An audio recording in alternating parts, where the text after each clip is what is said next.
Plurality voting has a hidden mathematical flaw.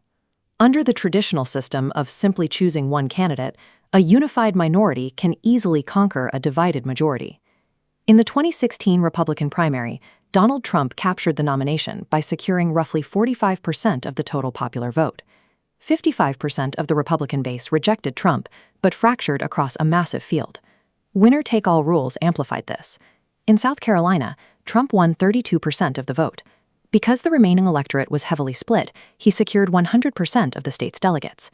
A deeply divided majority is entirely powerless against a unified, dedicated minority faction when the rules only reward the highest single total. 4 years later, the 2020 Democratic primary faced the exact same mathematical threat. With nearly 30 candidates, the moderate wing risked fracturing its base, paving a clear path for Bernie Sanders to secure a plurality.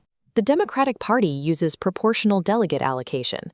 When Sanders won early states like New Hampshire and Nevada with less than 50%, he couldn't walk away with all the delegates, which bought his opponents time to react.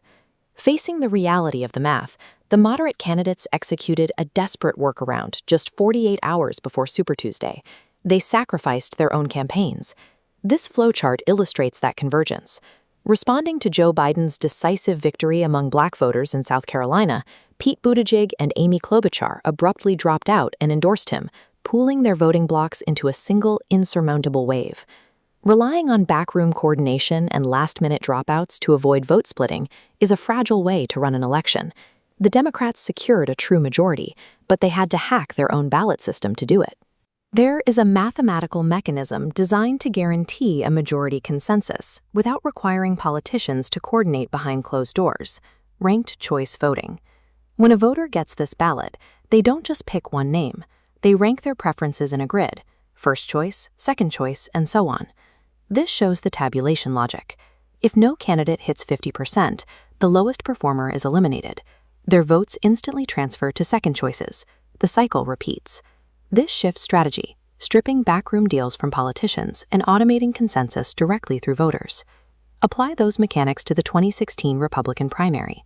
What happens if ranked choice voting is the rule? Early in the primary season, bottom-tier candidates like Jeb Bush and John Kasich consistently finished at the back of the pack. Under this system, they are mathematically eliminated in the first rounds of counting. The secondary votes from those eliminated moderate candidates don't just vanish. They flow upward, consolidating behind the remaining non-Trump alternatives, like Ted Cruz or Marco Rubio. Trump maintained a hard ceiling of around 35% support in those early months.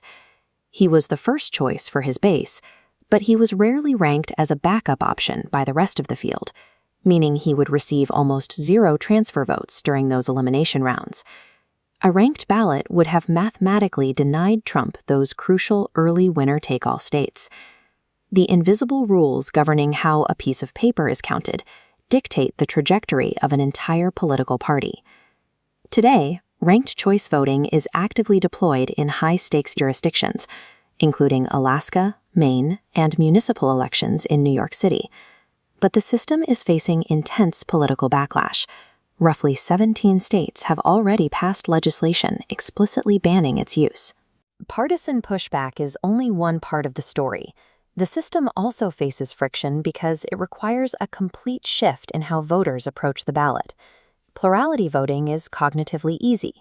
You pick the person you dislike the least. Forcing voters to rank multiple unfamiliar candidates creates hesitation and cognitive overload. This confusion leads to a phenomenon known as bullet voting. Voters mark their first choice and leave the rest blank, often falling for the myth that ranking a second option will somehow dilute or harm their favorite candidate. If a bullet voter's only chosen candidate is eliminated, their ballot becomes exhausted. It is completely thrown out in the subsequent rounds of counting, muting their voice in the final consensus. Ranked choice voting provides a brilliant mathematical defense against minority rule. But institutional design is powerless without an electorate that actually understands how to use it.